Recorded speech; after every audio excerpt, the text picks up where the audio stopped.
Bismillahirrahmanirrahim. Tuan-tuan dan puan-puan yang dirahmati Allah sekalian. Ya, ini kita sambung lagi isim peringkat yang ketiga dan hari ini kita akan bahaskan hal yang berkaitan dengan at-tawabi'. At-tawabi', sebentar saya besarkan. At-tawabi'. At-tawabi' kita dah bahas tentang yang pertama sifat ni. Sifat ni follow baris zat. Yang kedua, atof maktuf pun kita dah jelaskan. Nanti kalau ada masa kita buat latihan lagi. Lepas tu hari ni kita nak fokus kepada yang ketiga dan keempat. Yang ketiga ialah hal yang berkaitan dengan badal. Yang keempat ialah hal yang berkaitan dengan taukid. Taukid. Okey, baik. Saya nak start daripada awal balik supaya tuan-tuan boleh back on track semua. Ya, isim peringkat ketiga. Peringkat ketiga isim dia terbagi kepada dua jenis isim. Satu isim yang kebal, yang mabni. Satu lagi isim yang mu'rab. So isim yang mabni, yang kebal semua isim yang ada gelaran dan fungsi. Dan isim yang mu'rab pula isim yang dia boleh berubah baris hujungnya. Dan dia boleh berubah kepada tiga jenis perubahan. Dia boleh marfu', dia boleh mansub dan dia boleh majrur. So tuan-tuan dah tahu tanda-tanda marfu' tu apa. Kalau jamak muzakkar salim, tanda marfu' dia macam mana? Adakah pakai baris depan juga? Bukan, tuan-tuan dah tahu. Kemudian penyebab marfu' pun tuan-tuan telah saya jelaskan ada 6. Kemudian mansub pun sama, tanda-tanda mansub dan penyebab mansub ada 11. Kemudian tanda-tanda majrur dan penyebab majrur pun tuan-tuan saya dah jelaskan pada tuan-tuan. Dan sekarang ni kita pergi kepada at-tawabi', tuan-tuan. So at-tawabi' ni sekali lagi saya jelaskan pada tuan-tuan. Nanti saya besarkan sebentar. Okey, at-tawabi' ni ialah isim yang follow kalimat isim yang lain. Bukan baris asas dia. So saya dah jelaskan tentang sifat. Ingat tak sifat? Sifat ni dia selalu melekat dengan zat lah. Ali dia cuci baju hitam. Jadi baju wa hitama. Kalau al baju wa kena al hitama. Kalau bajuan kena hitaman. Jadi sifat ni dia follow saja. Hitam tu dia follow aja baris zat dia baju tu.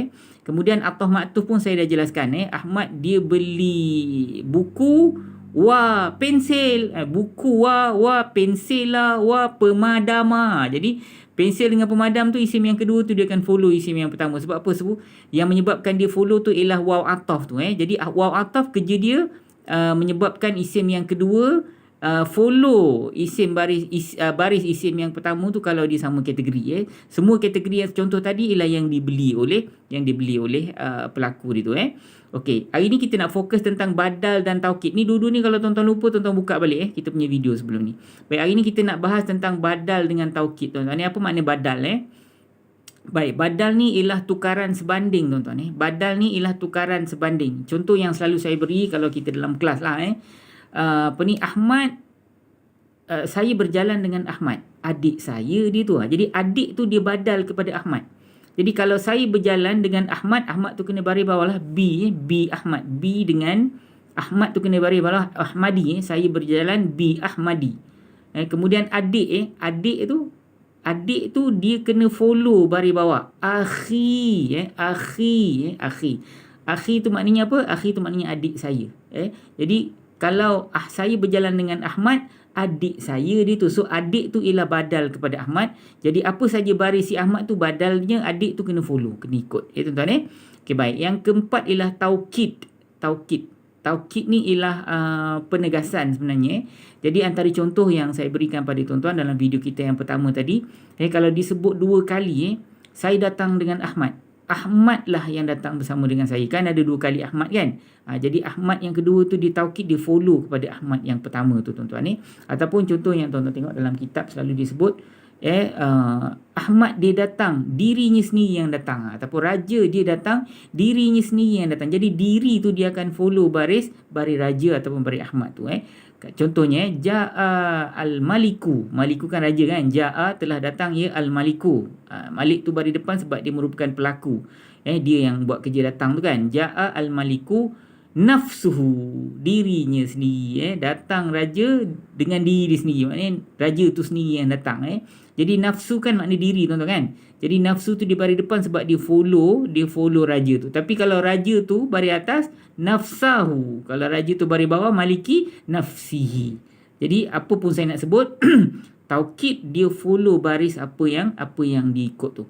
Taukid yang pertama tuan-tuan. So tuan-tuan kalau tak faham, tuan-tuan dengar lagi sekali. So badal ni tukaran sebanding. Nanti kita guna surah Fatihah, kita banyak jumpa badal. Nanti sebentar lagi insya-Allah bab badal ni tuan-tuan akan lebih faham dengan baiklah. So tuan-tuan ready dengan surah Al-Fatihah. Kita ambil surah Fatihah, bahagian yang pertama, ayat-ayat yang awal daripada surah Al-Fatihah tu sebentar tuan-tuan. Baik. Okey, tuan-tuan buka surah Fatihah sebentar ya. Ni.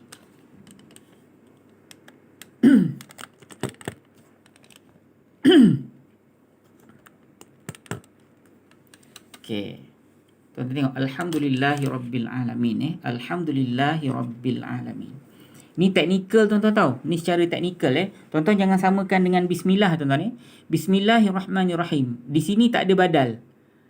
Bismillahirrahmanirrahim. Bi ismi Allah. Bi dengan ismi nama Allah. Ini dua isim berpasangan. Ini bukan badal. Dua isim berpasangan. Ini pasangan mudhaf dan mudhafun ilaih. Kemudian ni dua isim berpasangan yang kedua. Tapi ini bukan mudhafun ilaih. Ini pula pasangan zat dan sifat. So kalimah Allah yang mulia ni, selain daripada dia menjadi mudhafun ilaih kepada ismi, dia sekali lagi menjadi zat kepada Ar-Rahmani. Nampak? So ini dua isim berpasangan juga, tapi pasangan zat dan sifat. Jadi Ar-Rahmani ni dia merupakan sifat kepada Allah kan? Dia merupakan sifat kepada Allah. Dalam masa yang sama dia menjadi zat sekali lagi untuk kalimah Ar-Rahim ini. So ini dua isim berpasangan yang berikutnya. So ini pasangan zat sifat. Ini dua zat sifat, ini dua zat sifat. Tapi ini dua walaupun isim berpasangan juga, tapi pasangan mudhafun ilaih. Tak ada badal dekat Bismillahirrahmanirrahim. Yang ada badal dekat Alhamdulillahi Rabbil Alamin. Alhamdulillahi Rabbil Alamin.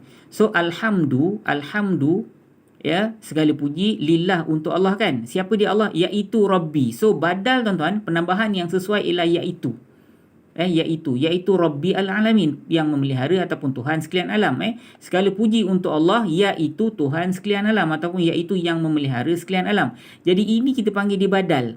Dia badal kepada kalimat apa? Dia follow kalimah, dia follow Allah ni. Dia follow baris untuk kalimah Allah ni. Alhamdulillah. So Allah ni baris bawah sebab sebelumnya ada haraf jar. Nampak tak? Li kan? Lillah. Ada dua kalimat ni kan? So li tu haraf jar. Allah ni baris bawah lah. Dia dekat dalam konteks Alhamdulillah ni. Jadi Rabbi ni dia badal kepada kalimah Allah, iaitu Rabbi al-Alamin. Jadi kalau tanya Rabbi ni isim ke fi'il ke haraf? Dia isim. Isim yang ada gelaran dan fungsi ke isim biasa? Isim biasa. Kalau isim biasa dia mabni ke mu'rab? Dia mu'rab. So dia mu'rab marfu' ke mansub ke majrur? Baik, Ustaz. Dia ni sebenarnya dia bukan marfu', dia bukan mansub, dia bukan majrur. Dia ni badal. Badal dia tidak ada baris asas untuk badal. Badal ni baris asas dia ialah follow baris mabdal dia. Dia follow baris kalimah yang diikut, yang menjadi badal kepada dia. So di sini Ustaz nampak dia majrur kan Ustaz? Okey, sebenarnya dia majrur kerana dia follow Allah ni. Jadi Allah ni majrur, dia ikutlah majrur. Kalau Allahu dekat sini dia kena Rabbu. Kalau Allah dia kena Rabba. Jadi di sini Allahi sebab tu dibaca dengan Rabbi. Dia tidak ada baris asas, sebab tu dia masuk dalam kelompok At-Tawabi'. At-Tawabi' makna apa? At-Tawabi' ni yang follow kalimat orang lain. Okey, begitu juga dengan Ar-Rahmanir-Rahim. Ar-Rahmanir-Rahim. Ar-Rahman Ar-Rahman ni dia ni adalah sifat Allah juga. Betul tak? Segala puji untuk Allah, iaitu Tuhan sekalian alam. Iaitu lagi sekali yang pemurah. Nampak? Iaitu yang pemurah. Iaitu yang pemurah. Jadi Ar-Rahmani ini dia, tuan-tuan nampak di baris bawah kan? Jadi kalau kita tanya dalam kita punya soalan yang standard, ni isim ke fi'il ke haraf? Jawapannya Ustaz, ini ialah kalimat isim. Ini isim yang ada gelaran dan fungsi ke isim biasa? Ini isim biasa Ustaz. Kalau isim biasa dia mabni ke mu'rab, dia mu'rab Ustaz. So ni mu'rab marfu' ke mansub ke majrur? Okey, jawapannya Ustaz, ini badal Ustaz. Jadi kalau dia badal, dia bukan marfu', bukan mansub, bukan majrur. Jadi kalau bukan marfu', bukan mansub, bukan majrur, macam ni dia boleh dapat baris bawah? Dengar sini Ustaz. Dia ni ni adalah badal. Jadi dia kena follow mabdal dia. Dia kena follow apa yang dia diikut. So dia ikut kalimat Rabbi dengan kalimah Allah ini. Jadi kita ambil lah yang pertama Allah. Jadi Allah ni baris bawah. Jadi Ar-Rahman ni dapat baris bawah kerana dia adalah badal kepada kalimah Allah. Faham tuan-tuan? Okey, Ar-Rahimi. Cuba tuan-tuan tengok Ar-Rahimi. Jadi Ar-Rahimi ni tuan-tuan, yang ini kita ada isu sikit tuan-tuan. Isunya ialah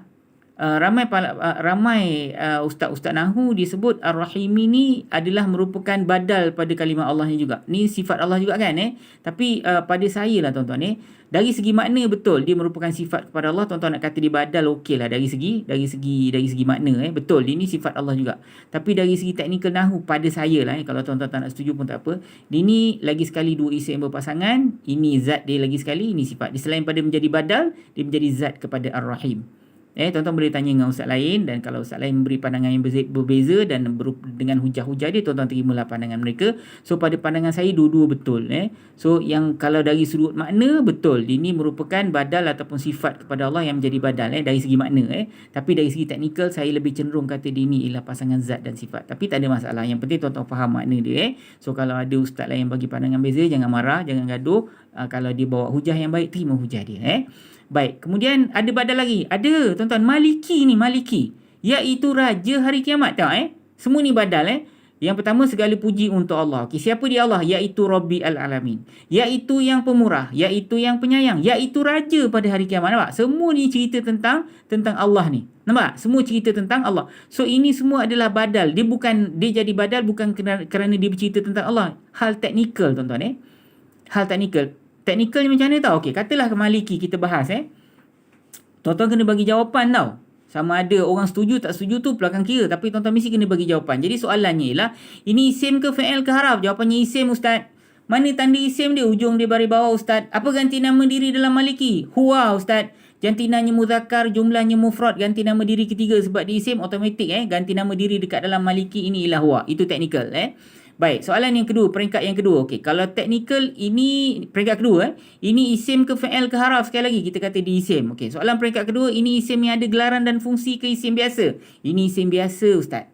Itu soalan peringkat kedua. Okey, soalan peringkat ketiga. Mencabar Ini isim mabni ke isim mu'rab? Kalau isim mabni, isim yang ada gelaran dan fungsi kan. Jadi ustaz, ini bukan ustaz, ini isim mu'rab, isim biasa isim mu'rab.